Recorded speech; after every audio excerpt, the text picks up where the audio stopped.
அருட்பெருஞ்சோதி அருட்பெருஞ்சோதி தனிப்பெரும் கருணை அருட்பெருஞ்சோதி. எல்லா உயிர்களும் இன்புற்று வாழ்க, கொல்லா நெறியே குவலயமெல்லாம் ஓங்குக. திருவருட்பிரகாச வள்ளற்பெருமான் அருளிச் செய்த திருவருட்பாவிலே அருட்பெரும் ஜோதி அகவல் ஒரு பதிகமாகும். அந்த பதிகத்திற்கு திண்டுக்கல் சுவாமி சரவணானந்தா அவர்கள் உரை விளக்கம் எழுதி வெளியிட்டிருந்தார்கள். தலைப்பு எண் 223 இயற்கை பொருண்மை. உபதலைப்பு எண் 23 அருட்பெருஞ்சோதி அகவல் வரிகள் 1431 1432. நம்புருமாகமம் நவிற்றிய பாட்டே எம்பலமாகிய வம்பலப்பாட்டே. கடவுளை வழிபட்டு கடைத்தேற வகுக்கப்பட்ட தந்திர ஒழுக்க முறைகளே ஆகமங்களாம்.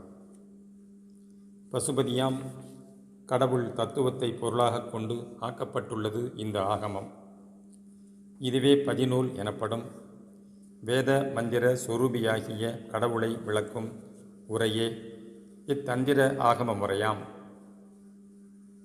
இது பதிநூல் எனவும் புராணங்கள் பசுநூல் எனவும் இதிகாசங்கள் பாசநூல் எனவும் கொள்ளுவர் ஒரு சாரார். இவ்வாகமமே முப்பொருள், அதாவது ஆ பசு, க கடவுள், ம மலபாசம் ஆகிய மூன்றும் கொண்டது எனவும் கொள்ளப்படும். அன்றியும் ஆ ஆணவம், க கன்மம், ம மாயை என்னும் மும்மலங்களையும் அருட்பக்குவத்தால் மாற்றி மெய்ப்பொருள் அனுபவத்தை வழங்கும் நூல் இது என்பதும் சிலர் கொள்கை.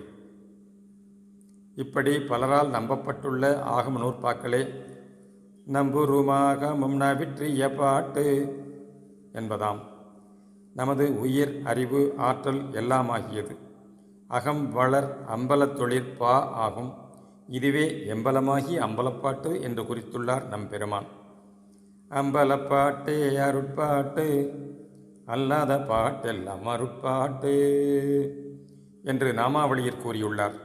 நம் சிறநடு அம்பலத்தே திகழும் கடவுள் ஜோதியே மெய்ப்பொருளாக உள்ளதால் அதுவே, அதாவது அந்த அம் ப்ளஸ் பல் ப்ளஸ் அம்பலத்தில் பகரபீடத்தில் ஒளிர்கின்ற உண்மை அருட்பாவாகும்.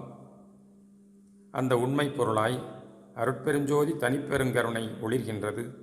அதனையே நமக்கு விளக்கி காட்டி கூட்டி வைக்க ஆக்கி அளிக்கப்பட்டுள்ளதுதான் திருவருட்பா என்றால் அது முழு உண்மையேயாம். அந்த அகமொழிற்பா தரு பொருளே இந்த அகவற்பாவின் பொருளுமாம். அருட்பெரும் ஜோதி அருட்பெரும் ஜோதி தனிப்பெரும் கருணை அருட்பெரும் ஜோதி தயவு